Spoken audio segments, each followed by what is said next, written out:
Bueno, algunos tópicos, ¿cierto?, fundamentales de esta materia que ya pudimos desarrollar el día lunes. En primer lugar, ¿qué se entiende por desarrollo económico? El desarrollo económico se puede definir como la capacidad de los ingresos de los países o regiones para crear riqueza, a fin de mantener la prosperidad o bienestar económico y social de sus habitantes, ¿ya? El campo de estudio del desarrollo económico se denomina economía del desarrollo. La política pública generalmente apunta al crecimiento económico continuo y sostenido y la extensión de la economía nacional, de modo que los países en vía de desarrollo se hagan países desarrollados, ¿ya? En realidad, quien ha escuchado ante tantos años que Chile está, por ejemplo, dentro de los países en vías de desarrollo, cabe la pregunta, y absolutamente válida, bueno, ¿cuándo llegaremos a ser un país desarrollado? Bueno, hoy día la CEPAL, ¿cierto?, la Comisión Económica para Latinoamérica, ¿verdad?, indica más indicadores, ya indica más requisitos para colocar, por ejemplo, a cualquier país, no solamente Chile, en categoría de país desarrollado. No solamente el tema de la generación de la riqueza, sino que también de la distribución de la misma. Es como un tema muy importante en ese punto, ¿ya? Bueno, un elemento importante ahí en ese contexto, ¿verdad?, es el aumento del Producto Interno Bruto, ¿ya? El Producto Interno Bruto, PIB, es un indicador económico fundamental que marca el valor monetario de todos los bienes y servicios finales producidos en un país en un tiempo dado. Si vamos a definir primero qué es lo que es el Producto Interno Bruto, tenemos que decir, ¿verdad?, que es un indicador que surge a partir de la suma o la transformación en dinero de distintos elementos, ¿verdad?, tanto bienes y servicios que genera una economía. Es como si, por ejemplo, en Chile pudiéramos expresar en plata, en dinero, ¿verdad?, todos los bienes y servicios que Chile genera. ¿Ya? Y eso, la suma de todo eso, de esa, comillas, riqueza, ¿verdad?, sería el Producto Interno Bruto. Bueno, a mayor desarrollo económico, mayor Producto Interno Bruto y viceversa. Es una relación directa entre ambas variables. Segundo, aumento del ingreso o renta per cápita. Este indicador económico presenta o representa el Producto Bruto Interno, PIB, dividido ya por la cantidad total de habitantes de una nación, ¿no es cierto? Si uno, por ejemplo, quiere calcular el ingreso per cápita de Chile, ¿qué tenemos que hacer? Tomar el Producto Interno Bruto, es decir, la suma de todos los rubros que generan riqueza, ¿verdad?, traducidas en dinero, dividido por el número total de habitantes. ¿Ya? Y eso te genera el ingreso per cápita. En los países desarrollados, ¿cierto?, el Producto Interno Bruto tiende a ser una tasa mayor, ¿verdad? Por lo tanto, y al mismo tiempo, el ingreso per cápita también es más alto. Es más alto. Claro, porque si se produce más riqueza, evidentemente el promedio por persona de esa riqueza es más alto. Ahora, ¿cuánto esto podría deformarse un poco? ¿Ya? Porque este tema, si esto se cumple en la mayoría de los países, pero a lo mejor algunos podrían tener alguna variante, ¿no es cierto? Bueno, esa variante se produce cuando hay muchos habitantes. Claro, por ejemplo, me explico, el Producto Interno Bruto de China es muy alto, pero también sus habitantes son muchos. Entonces, claro, sería dividir un Producto Interno Bruto altísimo, pero también por muchos habitantes, ¿se dan cuenta? Tal vez, y ahora estoy a lo mejor entrando a... Miren, este razonamiento verbal que estoy haciendo, a lo mejor podría entender, ¿verdad?, por qué todavía China se la coloca en el segundo mundo y no en el primero, ¿ya? Porque de verdad, hoy día China es un monstruo económico, y eso es una realidad. Al punto, ¿cierto?, que esa antigua rivalidad económica, industrial y tecnológica entre Estados Unidos y Japón, ¿no es cierto? Yo me acuerdo en la década del 80, el principal competidor comercial de Estados Unidos era Japón. A China no se le nombraba mucho. Hoy día el tema cambió. Y el principal rival económico de Estados Unidos es China. Es China, ciertamente. ¿Cierto? El monstruo asiático, como le dicen, el gigante el gigante asiático, etc. ¿Ya? Bueno, importancia de la producción industrial. En general, la actividad industrial tiene un efecto multiplicador sobre la economía, de modo que es esta la actividad que más empuja hacia el desarrollo económico, ¿ya? Generalmente los países desarrollados tienen una actividad industrial muy superior a los países en vía de desarrollo y ni hablar de los países subdesarrollados. Generalmente los países desarrollados, como vamos a ver ahora, son los sectores secundarios y terciarios de la economía los que van a primar. Eso no quiere decir, ¿verdad?, que el sector primario no importe, sí importa, sin duda que importa. No sé, por Rusia, por ejemplo, como país desarrollado, tiene una gran agricultura. Estados Unidos también, lo mismo. ¿Ya? Los países de Europa Occidental, por supuesto. Pero si vamos a comparar el peso que en esas economías tiene el sector primario, es menor que el sector secundario y terciario.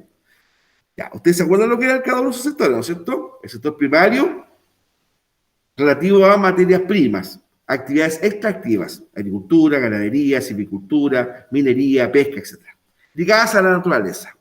El sector secundario, ¿verdad?, aquella parte de la economía, ¿verdad?, que elabora, transforma, modifica las materias primas. La industria, la artesanía, la metalurgia, todo eso, la construcción. Y el sector terciario, servicios, que son acciones fundamentalmente que tienen como objetivo satisfacer necesidades humanas, de educación, salud, comercio, actividad bancaria, financiera, todos son servicios, ¿ya? Entonces, reitero, en los países desarrollados, las actividades de elaboración manufactureras, sector secundario, más los servicios, sector terciario, ¿verdad?, son de mayor peso económico que el sector primario sin actividades extractivas. Número 5, mayor acceso a la salud y educación. Cuando hay desarrollo económico, la sociedad toda se beneficia del crecimiento económico. Y si eso va acompañado de políticas adecuadas en términos de manejo de fondos, es posible fortalecer la infraestructura de salud y educación, permitiendo su llegada a todos los habitantes. ¿Ya? A todos los habitantes. Ahí, ¿no es cierto?, está claro que no basta solamente con generar riqueza.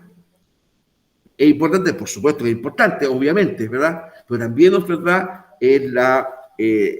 y eso es una exigencia, ¿no es cierto?, para entregar a un país la categoría de desarrollado. Bueno, ¿en qué medida los habitantes de ese país tienen acceso con facilidad a la salud y a la educación? ¿No? También eso es importante. Y sobre todo, fortalecer, como dice ahí, la infraestructura de la salud y educación. Buenos hospitales, buenos centros médicos, policlínicos, buenos colegios, escuelas. Que haya un bajo, por así decirlo, promedio de población versus hospitales, de población versus escuelas.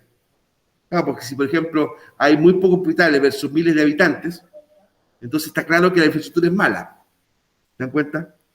O, por ejemplo, regiones en donde no existen esos servicios o la gente tiene que desplazarse geográficamente mucho en el territorio nacional, ¿verdad?, para llegar a los servicios de educación y salud. ¿Se dan cuenta?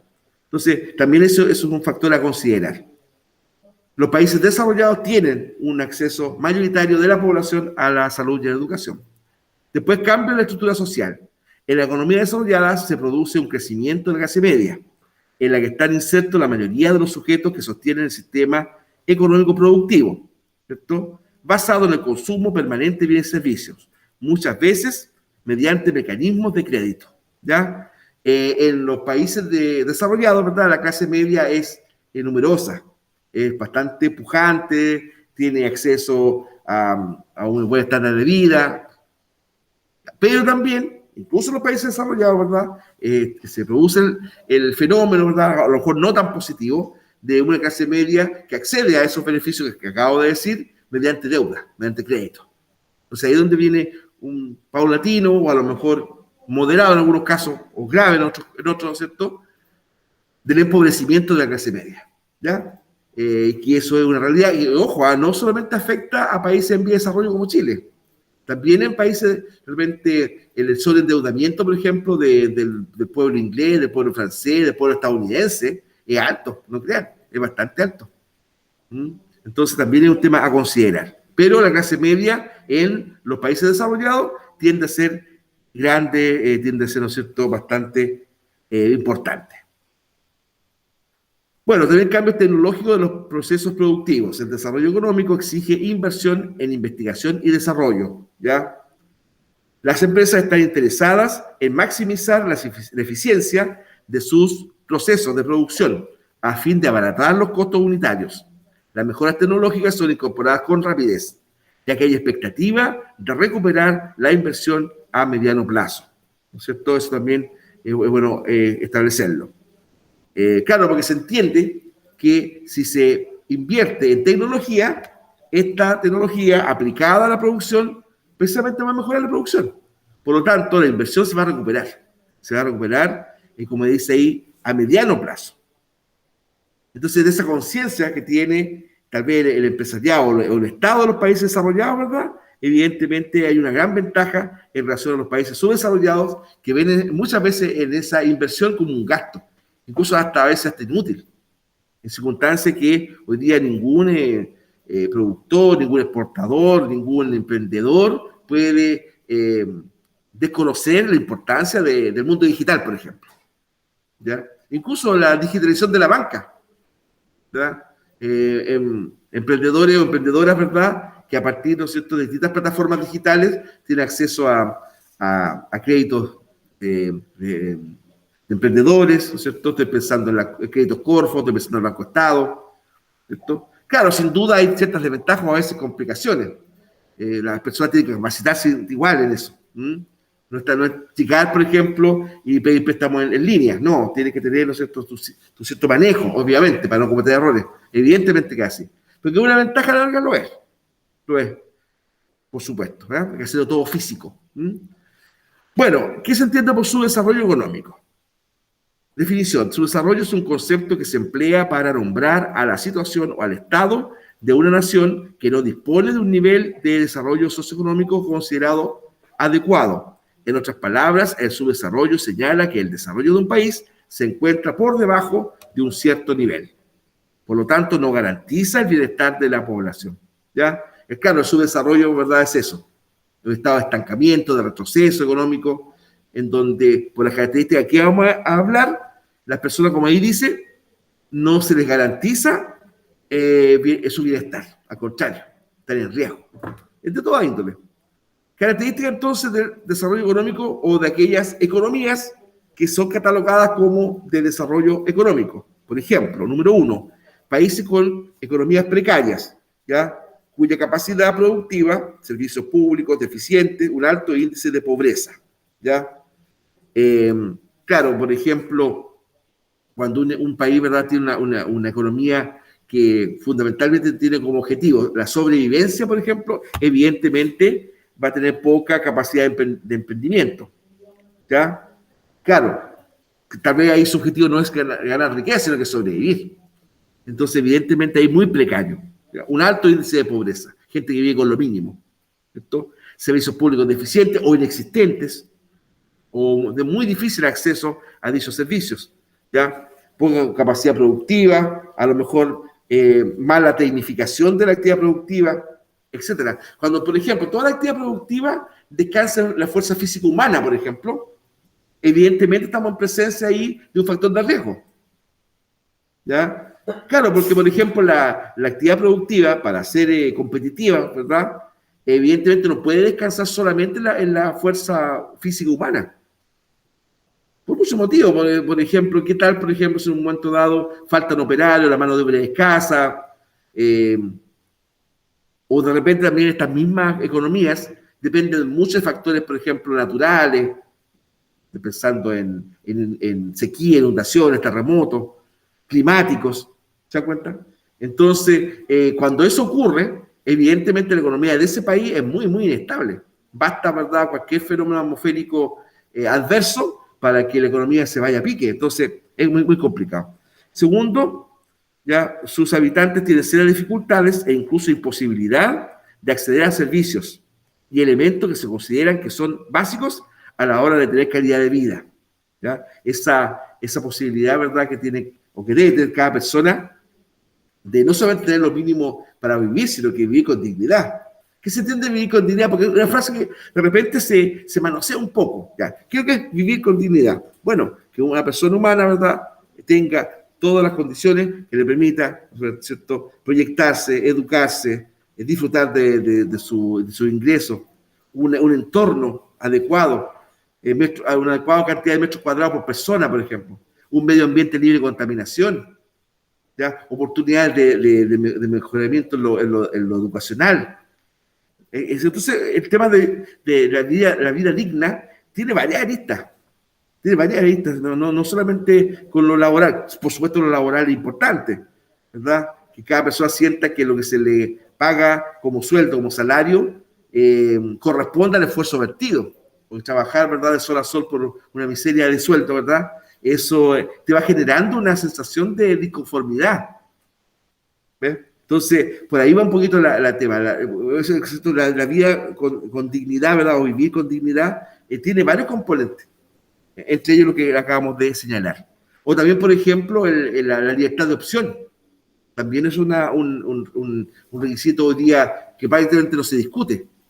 Que tú puedas optar y que las opciones sean en libertad, en todo ámbito, educacional, de comercio, cultural, etcétera. ¿Ya? Bueno, una notoria desigualdad e inequidad en el ingreso. La clase media es mínima o inexistente. En los países subdesarrollados prácticamente la clase mínima no existe. Ya una minoría pudiente, ¿verdad?, que realmente son dueños de los recursos naturales, dueños de la tierra. Estoy pensando en los terratenientes no sé, pues del siglo XIX en Chile, ¿ya? Grandes dueños de la tierra, de la hacienda, que, claro, que si bien es cierto hoy día el latifundio no existe, digamos, pero existen también otro tipo de latifundios, a lo mejor más contemporáneos o más disimulados, ¿te das cuenta? O, por ejemplo, también que los recursos naturales estén en manos de privados, por ejemplo. El privado nunca va a tener como objetivo el bien social, que tiene como objetivo fundamentalmente su lucro. Eso es malo en sí mismo, a lo mejor no, pero está bien. Yo puedo, ¿verdad?, ser propietario, ¿cierto?, de un maletín que es mío y es solo mío, ¿verdad? Pero ¿y qué va a estar si yo soy dueño del agua que le corresponde a una comunidad, por ejemplo? Sépanlo, hay hartas comunidades en Chile cuyas aguas de consumo son de particulares. Tiempo atrás en televisión mostraron un conflicto de la comunidad de Los Molles, ahí en ese balneario en la quinta región norte, ¿verdad?, cuya agua potable era de un particular. Y él, incluso basándose en los precios dictaminados por ley, porque ahí sí que hay un ámbito de cobro. Pero de todas formas, cobrar el tope de arriba. Y yo me acuerdo que había un conflicto al respecto, de un particular dueño de Desagua, por ejemplo. No sé dónde lo escuché, pero el Melón parece que, claro, que ellos son dueños de su agua, que no depende del Val. ¿Ah? No, una piedra. ¿Ah? Una piedra. Claro. Me parece que sí, me parece que digo que es el Melón. No estoy seguro, ¿ya? Que se pagan igual, ¿ah? Pero otros precios, como una cuota más social por su agua. Me da la impresión que el Melón son dueños de su agua, ahí en la localidad del Melón. Entonces, bueno, ¿qué fue lo que propició eso? Leyes, ¿verdad? Algunas provenientes de dictadura, otras que han nacido en democracia, ¿cierto?, que permiten a los particulares hacerse de los recursos naturales, ¿verdad? La solución no es tan simple, porque si fuera tan simple ya lo habríamos estatizado todo eso, ¿cierto? Y eso implica también una ley. Las distintas fuerzas políticas no logran ponerse de acuerdo en ese aspecto y vamos a ver, ¿cierto? Y en eso apunta un poco la propuesta de clase de la próxima semana, que dicen nuestros candidatos en torno a, cuando yo digo nuestros candidatos, porque son de Chile, de nuestro país, ¿no?, ¿ya?, en torno a esas propuestas. Porque si no se concretiza alguna solución, este tema va a seguir siendo eterno. Bueno, por lo general, el subdesarrollo económico va acompañado de un sistema político no democrático, con dictaduras militares o gobiernos populistas de distintos signos, a menudo dominados por la corrupción, ¿ya? A ustedes parece que les contaba estas dictaduras que son como... ¿Por qué cito esas dictaduras? Porque también ahí se da el caso de dictadura con subdesarrollo económico, ¿ya? Porque también valga el ejemplo en contra. Por ejemplo, no sé, pues en China también un sistema totalitario absolutamente antidemocrático, pero China es un país con características desarrollado. Bueno, en el caso de África, corrupción, violencia, absoluto irrespeto a los derechos humanos, guerras tribales de exterminio, ¿ya?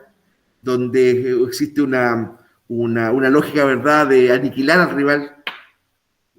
Claro, que desde fuera de África, nosotros ¿qué vemos? Gente de raza, ¿no es cierto?, de color negro, como vamos a llamarle, afros. ¿Ya? Pero no, para el interior existen distintas subetnias. Zulúes, Watusi, Hutus, Tutsis, son distintos, ¿ya? En ese sentido. Yorubas, ¿de cuál no me recuerdo? Hay varias más.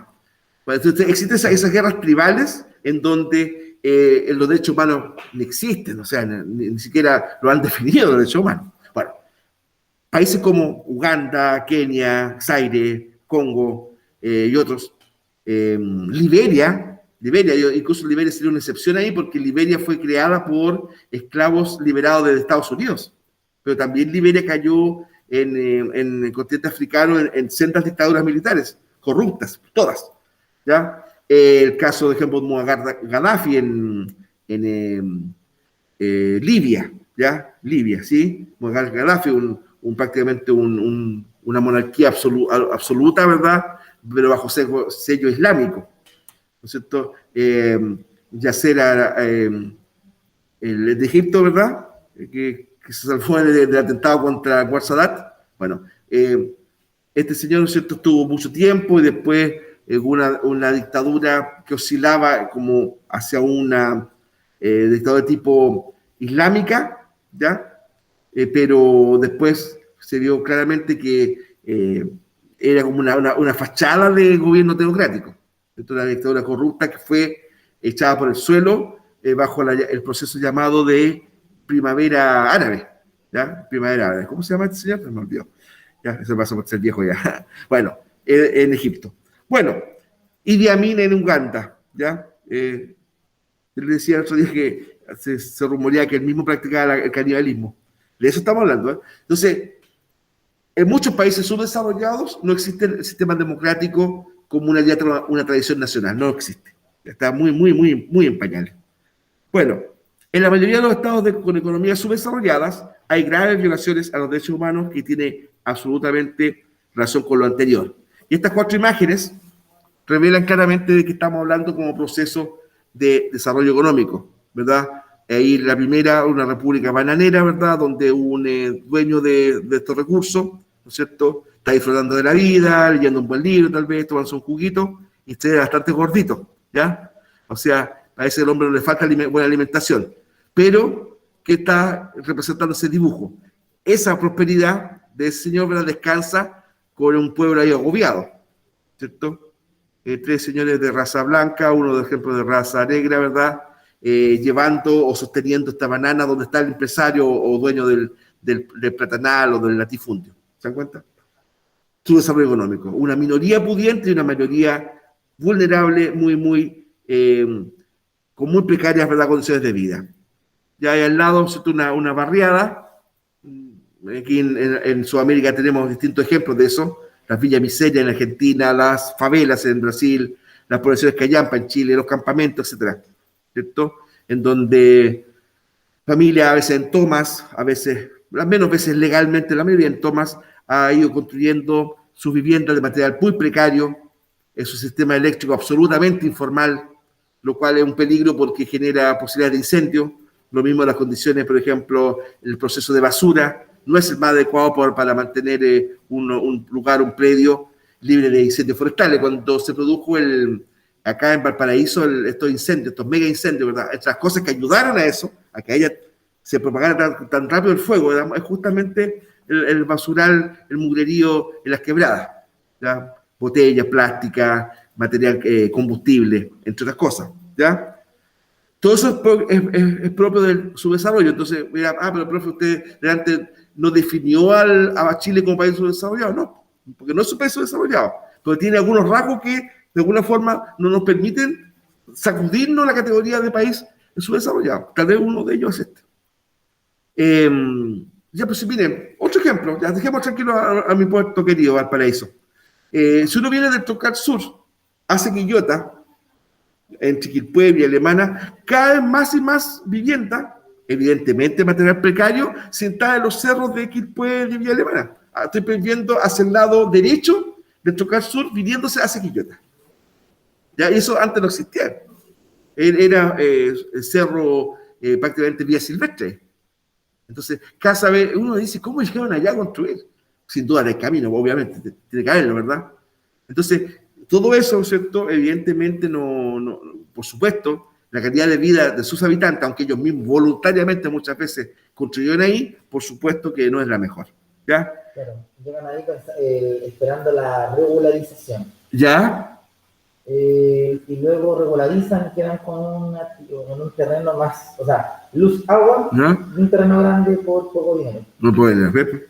Entonces, es como una fondo, es como una, alarga como una tiquiñuela, claro, por así decirlo, ¿ya? O, por ejemplo, como era la otra también, instalar, supongamos, determinados segmentos de población de la capital en distintas ciudades de Chile, por ejemplo, que fue tan común en los 70, en los 80, incluso en los 90, ¿ya?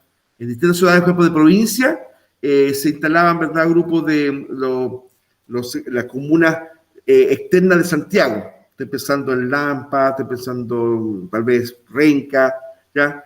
Que se instalaron en condominios o villas en ciudades como Quillota, por ejemplo. Y eso fue muy común en tiempo atrás. Después eso fue siendo más bien ido eliminando, ¿verdad? Porque generaba conflicto, evidente que es así. Y a ese es un prejuicio, ¿ah? ¿Eh?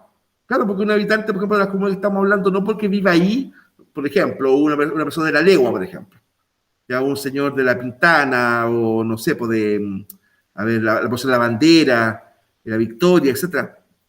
Porque yo voy a dar su calidad humana. Pero el estigma muchas veces que se crea, ¿ya? Generalmente es así. Bueno, tiempo atrás yo estudiaba en un colegio marista aquí en la zona, y cuando se hacían las Olimpiadas Maristas, hay un colegio de la Pintana, justamente, ¿ya? Que apuntaba hacia familias vulnerables, ¿ya? Colegio Marista de la Pintana. Y yo me acuerdo, si Sabina, nadie me lo cuenta, porque en la Olimpiada Marista una de las bases que se hacían es que a los delegados de los distintos deportes se le alojaba en casa de los apoderados, del colegio que organizaba. Supongamos ya, aquí el Rafael Estía estaba organizando la Olimpiada Marista, sus familias recibían a los deportistas en sus casas. Ya, pues muchachos, pero a los primeros tiempos había toda una problemática en recibir a estos jóvenes de colegio Marcelo Champañá de la Pintana, yo me acuerdo. Escuchaba ese tipo de comentarios, que no querían recibir en sus casas a esas personas porque podían sufrir algún hurto. Lo mismo el colegio marista de Alto Hospicio, la misma situación. Pero después, ¿verdad? Obviamente, en base a cierto, práctica, conocimiento, se fueron de repente sacudiendo un tanto esos sesgos y prejuicios sociales, ¿verdad? Que tanto daño hacen. ¿Cierto? La otra vez mostraban, ¿cierto?, en Santiago, los que a buscar trabajo, en sus currículos tenían que no colocar donde vivían específicamente, porque eso les podía jugar en contra de obtener un trabajo, por ejemplo. Y eso es un prejuicio social, una injusticia del puerto de un buque, porque entonces, ¿qué mejor expectativa de vida futura le damos a esas personas? Ah, porque tú desde tal parte eres un narco, eres un ladrón, eres un sinvergüenza. ¿Ves? Entonces, complejo, ¿ah? Cuando se instala un prejuicio social, después es muy difícil extirparlo. Son varias generaciones ahí que podemos, tal vez con una mente un poco más despejada, lograr esos cambios, ¿ya? Y ahí, pues miren, la última foto. Rascacielos al fondo, una ciudad pujante, ¿verdad? Y en el primer plano, ¿cierto? También una barriada. No sabría jugármela, pero no, esta foto es de Brasil. Esto es Brasil. Porque esto no puede ser Nueva York, pero en Nueva York, ¿dónde voy a encontrar cosas así? Pero esta foto es de Brasil. Podría ser Río de Janeiro, no sé. O Sao Paulo. Por el mal aquí podría ser Río de Janeiro, ¿ah? Claro, porque en Estados Unidos, por ejemplo, el barrio popular de Nueva York es Brooklyn, ¿cierto? Un barrio muy complejo, etc. A todo esto, una curiosidad, siempre quería conocer Brooklyn. Bueno, curiosidades. Pero no es así. Es un barrio popular sin duda, ¿ya? Pero sus construcciones no son así, ¿ya? Un mendigo y al lado un ejecutivo. El caricillo de esta economía, ¿verdad? Que puse que es porfiado el neoliberalismo, ¿eh? Todos lo odian. De verdad, cuesta muy poco escuchar a alguien que ame el neoliberalismo. Pero ahí está. Entonces, ¿qué hacemos para pasarlo? Este invitado de piedra que llegó en la guerra del 70 y que ahí está. se transforma, se lo maquillan, lo adulan al neoliberalismo, pero ahí está. Entonces, qué hacemos con él? ¿Cómo lo echamos de casa? Es muy difícil, ¿cierto, maestro? Es muy difícil. ¿Ya? Muchachos, ¿alguna consulta, alguna duda? ¿Alguna duda? ¿O algún comentario? Por supuesto, uno se entusiasma explicando, pero usted no tiene por qué estar opinando como yo, por si acaso. ¿Alguna consulta, alguna duda? Profesor, yo un comentario que le iba a hacer Sí, será ese, dígame. Cuando estaba hablando de estas casas que estaban entre Villa Alemana, por ahí, ¿Ya? todo, que la mayoría de ahí, bueno, yo vi un reportaje en realidad, ¿Ya? son haitianos, bueno, haitianos, ¿Ya? y que, Perfecto. bueno, que fue lo que causó el asesinato de este caballero en Reñaca, por ahí, creo. Ah, correcto, sí, sí.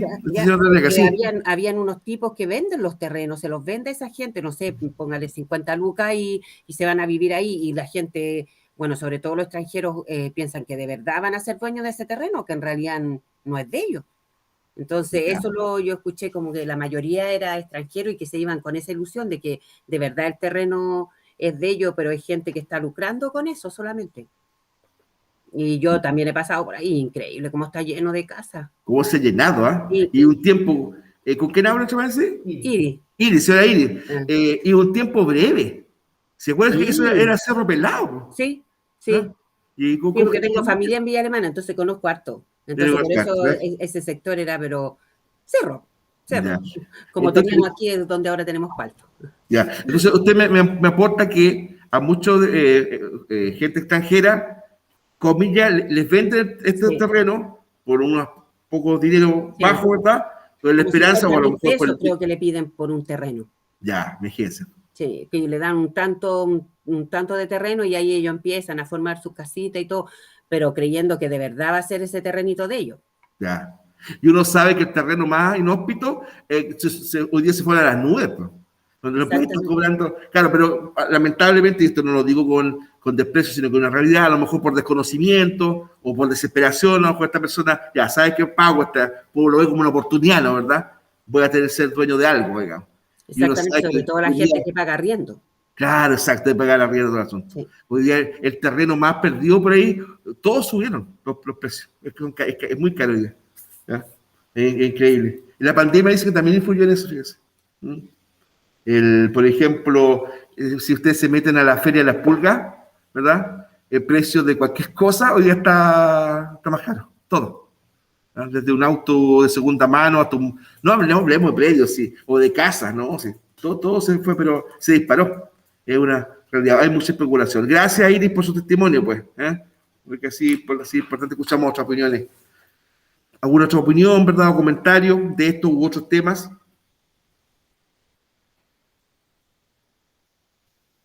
Bueno. ¿Estaríamos entonces, maestro? ¿Vamos redondeando? Sí. ¿Ya? Bien, pues muchachos, un gusto y nuevamente les digo muchas gracias por su paciencia.